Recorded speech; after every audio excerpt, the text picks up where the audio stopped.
High friends, welcome back to my channel. আর এখন আমি তোমাদের জন্য রিভিউ করব উইন্ডোজ প্রযোজিত নতুন বাংলা ছবি দাবারুর। কেমন লাগলো আমার এই সিনেমা, ডিটেলসে কথা বলবো। এবং রিকোয়েস্ট একটাই, ভিডিওটা শুরু থেকে শেষ পর্যন্ত দেখো।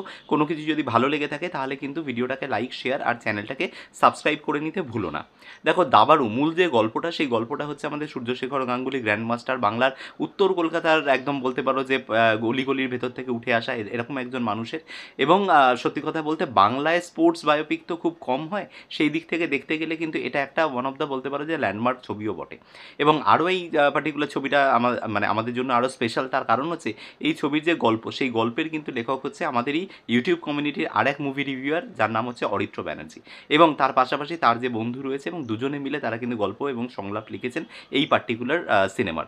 তো এবার অনেক এক্সপেকটেশন সেইটা নিয়েই দেখতে গেছিলাম সিনেমা হলে। এবং আমার ওভারঅল কিন্তু ট্রেলারটা দেখে ভালো লেগেছিলো, কারণ একটা সাধারণ একটা বায়োপিক, নর্মাল একটা সাধারণ মানে ছাপোষা জীবনের গল্প, কিন্তু তার মধ্যে যেভাবে মাস এলিমেন্টগুলোকে ঢোকানো হয়েছিল, ট্রেলারটা দেখেই ইটসেলফ ভালো লাগছিল। এবং যখন সিনেমাটা শুরু হলো, সেই একই বলতে পারো যে একদম উত্তর কলকাতার অলিগলির গল্প, সেখান থেকে যখন শুরু হলো গল্পটা, সেটা কিন্তু কানেক্ট করতে শুরু করলো। কারণ আমারও নিজের কিন্তু এই ছেলেবেলাটা কেটেছে উত্তর কলকাতারই সেই সমস্ত মানে ঘিঞ্জি গলিগুলোর মধ্যে দিয়ে। তো সেখানে একটা দারুণ একটা রিলেটেবল ফ্যাক্টর ঘটলো, যেখানে ওই ছোট্ট বাচ্চাটি মানে একদম রকে বসে দাবা খেলা শুরু করে, পাড়ার বয়স্ক মানুষদের সাথে দাবা খেলতে খেলতে শুরু করে একটা বিস্ময়কর বালক হয়ে ওঠে, যে কিন্তু ব্যাক টু ব্যাক 13 বছর বয়সে একসাথে 16 জনকে দাবায় হারায়। এবং তার এই স্বপ্নকে চরিতার্থ করতে গিয়ে তার ফ্যামিলি, তার মানে মা, তার দাদু এবং পরবর্তীকালে তার বাবা, তারা কী কী সমস্যার সম্মুখীন হয় সেগুলো আমাদের প্রত্যেকেরই জানা। কারণ আমাদের মানে আমাদের প্রত্যেকের জীবনে স্বপ্ন পরিপূরণ করতে গিয়ে আমাদের ফ্যামিলিও কিন্তু সেই সমস্ত মানে প্রবলেমগুলো ফেস করে, সুদে টাকা আনা থেকে শুরু করে সমস্ত কিছু। তো সেইভাবে তার জীবনে এগোয়, এবং তারপরে তার জীবনে আসে একটা লাভ ইন্টারেস্ট।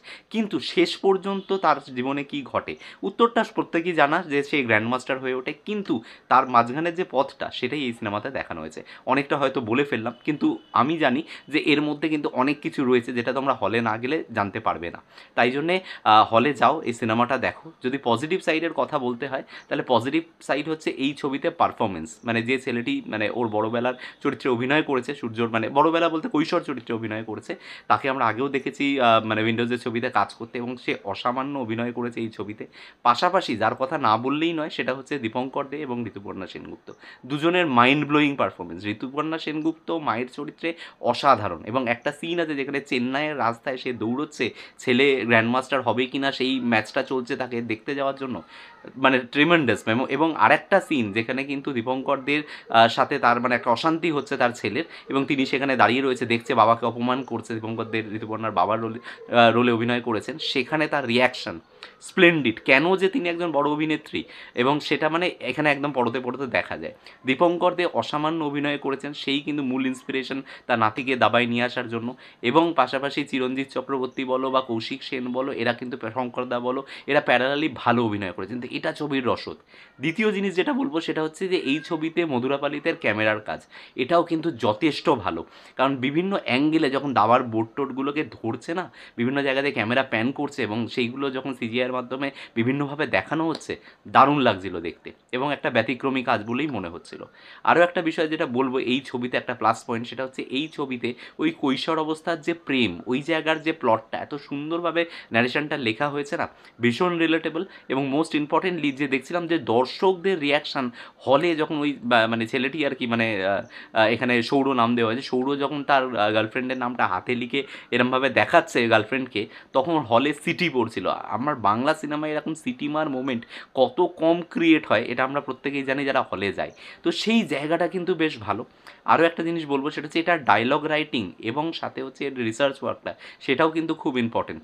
এখানে বলতে পারো যে মায়ের মানে বলতে পারো ক্যারেক্টারটা, why she is so important. বা ধরে নাও বিভিন্ন মানে ওয়ার্ল্ড সার্কিটে দাবা খেলা কীভাবে হয়, তার যে রিসার্চ ওয়ার্ক, এবং দাবা যারা যে সমস্ত বিখ্যাত দাবাড়ু রয়েছে যাদেরকে সে হারিয়েছে, তাদের প্রত্যেকের ব্যাকগ্রাউন্ড স্টোরি, তাদের গল্প, সমস্ত কিছু মানে সমস্ত কিছু কিন্তু অসম্ভব ভালোভাবে কিন্তু এই ছবিতে চলে এসছে। এই জায়গাটা কিন্তু ছবির একটা বলতে পারো রসদ, এই ছবির হচ্ছে সম্পদ। এবার ছবিতে কি সব কিছু দুর্ধর্ষ হয়েছে, ছবির মানে সমস্যা কি কোথাও নেই? ছবির আমার মনে হয় দুটো জায়গা আমার উইক লেগেছে। একটা হচ্ছে ছবির গান, সেই অর্থে কিন্তু মানে একদম মনে থাকার মতো কোনো গান আমি কিন্তু ছবিতে পাইনি, যেটা আমার একটা মনে হচ্ছে যে মিউজিক একটু লেট ডাউন করেছে ছবিটাকে। দ্বিতীয় যেটা বলবো, সেটা হচ্ছে এই ছবির ক্ষেত্রে কিন্তু আরেকটা জিনিস সমস্যা, সেটা হচ্ছে ছবির লেন্থ। ছবির ওভারঅল লেন্থ হচ্ছে 2 ঘন্টা 11 মিনিট, 2 ঘন্টা 10 মিনিট মতো। মতো।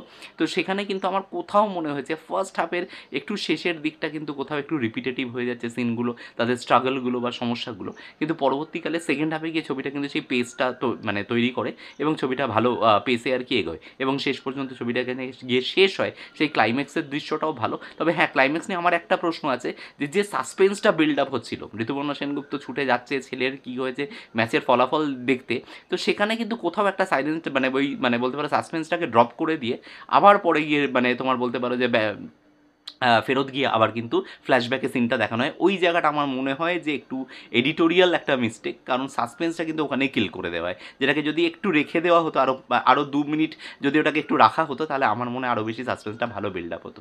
যাই হোক, এই ছিল আমার মোটের উপরে review about the film call Dabaru. একটা কথা বলতেই পারি, মানসীদির ছবি চলছে, হলে খুব ভালো ব্যবসা করছে, ভালো স্ক্রিন প্রেজেন্স পেয়েছে, সাথে কিন্তু নয়ন রহস্য ভালো ওপেনিং দিয়েছে, কিন্তু স্টিল আমি বলছি লঙ্গার রানে কিন্তু দাবারু ছবি কিন্তু এই দুটো ছবির থেকেও বেশি দিন চলবে। মার্ক মাই ওয়ার্ডস, দাবারু কিন্তু এই দুটো সিনেমার থেকেও বেশি ব্যবসা করবে, বেশি মানুষ কিন্তু অ্যাকসেপ্ট করবে এই ছবিকে। মেবি হয়তো ইনিশিয়াল রিয়াকশনটা একটু পুয়ার, সেটা নিয়ে অনেকে হয়তো মনে করতে পারে যে ভাই ব্যবসাটা হয়তো ছবিটা চলবে না, কিন্তু আমি বলছি এই ছবির মধ্যে কিন্তু চলার যথেষ্ট রসদ আছে। লেটস সি কী হয়। তোমাদের মতামত কি আমাকে কমেন্টে এসে জানিও। যদি এই ভিডিও থেকে কোনো কিছু ভালো লেগে থাকে ভিডিওটাকে লাইক, শেয়ার আর চ্যানেলটাকে অবশ্যই সাবস্ক্রাইব করে নিও। দেখা হচ্ছে তোমাদের সাথে আমার পরের কোনো ভিডিওতে। Till then, bye by.